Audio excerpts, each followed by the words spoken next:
comment. Thank you very much. Looks like someone else is lined up. Please state and spell your name for the record, and again at 5 minutes. Thank you.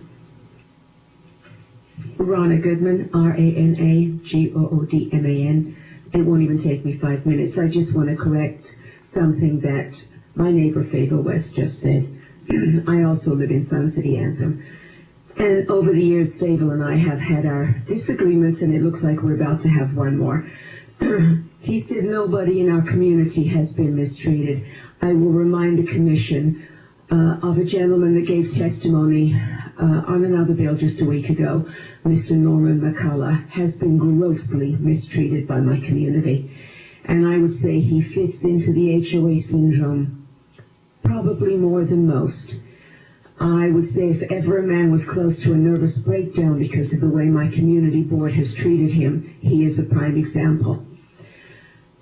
There is another gentleman by the name of Sonny Sonnenfeld who is 92 years old.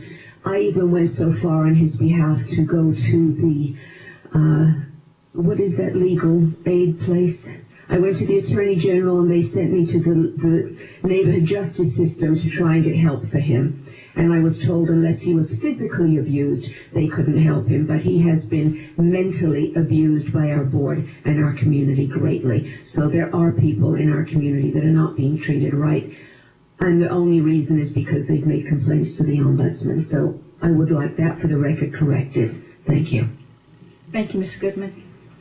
We're going to take a... Jonathan Friedrich. Mr. Friedrich, I'm going to take a quick break because there have been a lot of questions and council has something to offer to the committee because there have been a lot of questions about transfer fees.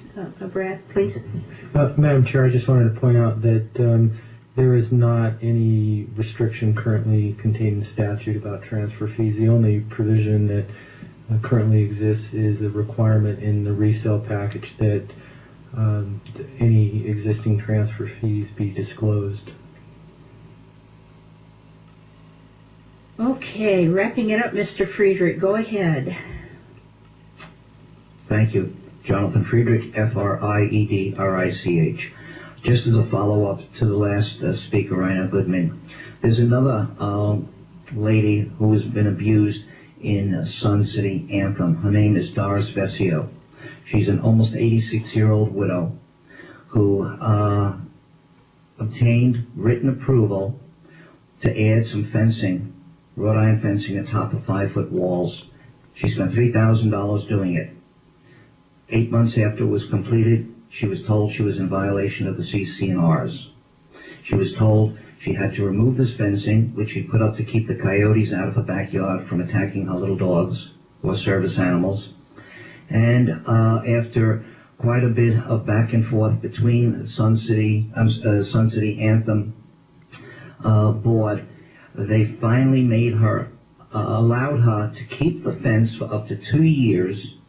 They eliminated her fines of $100 a week, but she had to apologize for appearing on Channel 13, Darcy Spears.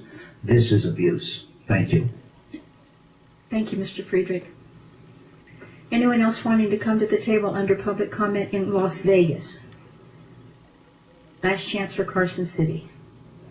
Okay, we have closed the hearing on Senate Bill 185. We have 2 bills up tomorrow, committee. They're both gaming bills, 218 and 103. And we will meet here again at 8 a.m. Carson City on March 11th. There being no other business before this committee, we are adjourned.